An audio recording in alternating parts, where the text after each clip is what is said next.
उत्तर भारत के एक छोटे से गांव भौरगढ़ की घुमावदार पगडंडियां, सूनी हवेलियां और घने पीपल के पेड़ अपने आप में कई रहस्यों को समेटे हुए थे। गांव में लोग मानते थे कि यहाँ की धरती में एक आत्मा है, कोई अदृश्य शक्ति जो गांव के सुख दुख की साक्षी है और जिसने कई अनकहे राज छुपा रखे हैं। अरुण अपने पैतृक गांव भौरगढ़ लौट रहा था। उसके पिता का निधन हो चुका था और उसे जायदाद संभालनी थी। गांव की गलियों से बचपन की यादें छनकर आ रही थी, जैसे वो हंसता खेलता छोटा अरुण जिसे रात में दादी डरावनी कहानियां सुनाया करती थी। दादी की एक कहानी अब भी उसके मन में गूंज रही थी। भौरगढ़ की आत्मा हर उस इंसान को पहचानती है जो झूठ बोलता है। अरुण ने इसे कभी गंभीरता से नहीं लिया, लेकिन अब जब वो गांव की सीमा पर पहुंचा, एक ठंडी हवा की लहर उसके चेहरे से टकराई। कुछ अजीब सा एहसास हुआ, जैसे कोई देख रहा हो। अरुण की हवेली गांव के सबसे पुराने हिस्से में थी। गांव वालों के मुताबिक पिछले 2 सालों से उस हवेली में अजीब घटनाएं हो रही थी। रात को खुद दरवाजे खुलते, दीवारों से फुसफुसाहटें आती और पीपल के पेड़ के नीचे किसी औरत की परछाई दिखाई देती। बाबूजी की मौत भी अचानक ही हो गई थी, नौकर रमेश ने बताया। कहते हैं उन्होंने किसी पुरानी किताब को छुआ था जो उन्हें नहीं छूनी चाहिए थी। अरुण को यह सब अंधविश्वास लगा। उसने फैसला किया वह खुद उस हवेली की सफाई कराएगा और वहां रहेगा। पहली रात सब ठीक रहा, लेकिन दूसरी रात हवेली में हलचल शुरू हुई। रात के 3 बजे अरुण को किसी के रोने की आवाज आई।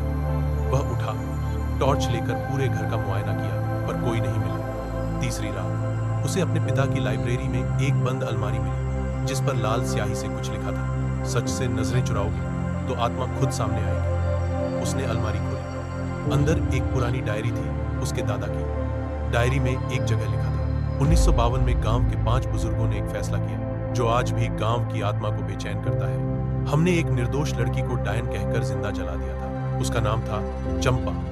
उस दिन से गांव में कुछ न कुछ बुरा होता रहा है, लेकिन हमने उस सच को दबा दिया। अरुण का मन सिहर उठा। क्या ये वही आत्मा है? क्या दादी की कहानियां सिर्फ कहानियां नहीं थी?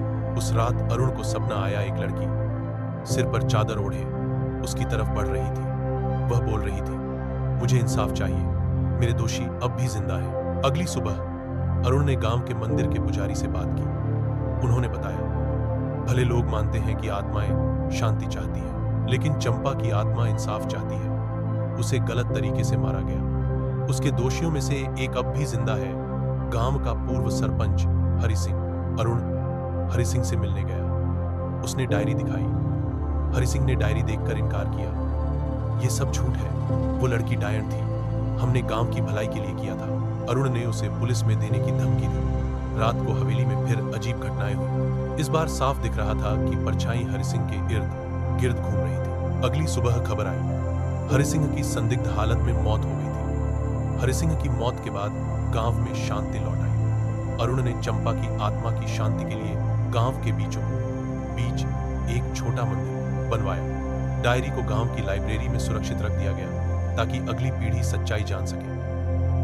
गांव वालों का मानना है अब आत्मा मुक्त हो गई है, लेकिन अरुण जानता था आत्माएं कभी पूरी तरह मुक्त नहीं होती जब तक हर सच्चाई सामने ना आ जाए। और शायद भौरगढ़ के इतिहास में अब भी कुछ राज बाकी है। हरि सिंह की मौत के बाद गांव में सन्नाटा सा छा गया था। अरुण को लगा अब सब कुछ शांत हो जाएगा, लेकिन उस रात उसे हवेली में फिर किसी की आहट सुनाई दी। वह बाहर निकला, देखा पीपल के पेड़ के नीचे एक बुजुर्ग महिला बैठी थी। सफेद साड़ी, झुर्रीदार चेहरा, कांपता हुआ हाथ। दादी, अरुण चौंका।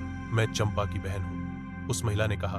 मैं गांव छोड़कर चली गई थी, लेकिन अब सच सामने आ रहा है तो मुझे भी सब कहना होगा। उसने बताया चंपा निर्दोष थी। असल में गांव का एक रईस जमींदार चंपा पर जबरदस्ती करना चाहता था। जब वह नहीं मानी तो उसे डायन करार दे दिया गया। हरि सिंह ने गांव वालों को भड़काया और उसे आग के हवाले कर दिया। मैंने सब अपनी आंखों से देखा, पर डर के मारे कुछ कह न सकी। अरुण ने तय किया अब केवल डायरी या परछाई नहीं, उसे सबूत चाहिए। उसने गांव के बूढ़े कारीगर को बुलाया जो पहले हवेली में काम करता था। कारीगर बोला, उस रात जब चंपा को जलाया गया था तो गांव के पीपल के नीचे एक संदूक गाड़ा गया था, जिसमें उसका पायल, खत और वो लंगोटा रखा गया था जो उस जमींदार का था सबूत कि उसने चंपा को छेड़ने की कोशिश की थी। अरुण ने खुदाई शुरू करवाई। रात भर खुदाई चली और सुबह जैसे ही हल्की रोशनी आई, एक लोहे का संदूक निकला। अंदर वही सबूत थे। उस रात जैसे ही अरुण ने वह संदूक हवेली में खोला, हवेली की दीवारें कांप उठी। एक साया कमरे में उभरा। यह वही औरत थी, चंपा, लेकिन इस बार वह डरावनी नहीं, शांत और शालीन लग रही थी। उसकी आंखों से आंसू बह रहे थे। अब मैं मुक्त हो सकती हूँ, उसकी आवाज गूंजी। तुमने मेरा नाम साफ किया। अब यह गांव मुझे डर से नहीं, श्रद्धा से याद करेगा। अरुण ने झुककर सिर झुका लिया। कमरे में एक धीमी रोशनी फैली और साया हवा में विलीन हो गया। चंपा की आत्मा को मुक्ति देने के बाद अरुण ने गांव के बच्चों के लिए एक पुस्तकालय बनवाया, जिसमें गांव का इतिहास, वो डायरी और चंपा की कहानी सुरक्षित रखी गई। गांव वालों ने भी अब अपने बच्चों को सिखाना शुरू किया, किसी को बिना वजह दोषी ठहराना सबसे बड़ा पाप है। पीपल के नीचे एक छोटी समाधि बनी चंपा देवी के नाम से। वहां हर साल गांव का मेला लगता और लोग फूल चढ़ाते। सब कुछ सामान्य लगने लगा था, लेकिन कहानी यहीं खत्म नहीं हुई। एक दिन अरुण को हवेली की छत पर एक पुरानी तस्वीर मिली। तस्वीर में 5 आदमी थे, उसके दादा, हरि सिंह और 3 और अनजान चेहरे। तस्वीर के पीछे लिखा था, वो सिर्फ शुरुआत थी, सच की जड़ें अभी भी जिंदा है। अरुण अब जानता था चंपा को तो इंसाफ मिल गया, पर गांव की आत्मा अब भी पूरी तरह शांत नहीं हुई। गांव की आत्मा की ये कहानी बताती है कि सच्चाई को जितना भी दबा लो, एक दिन वो बाहर आकर इंसाफ मांगती ही है। लेकिन क्या भौरगढ़ के अतीत में और भी आत्माएं हैं जिन्हें मुक्ति चाहिए?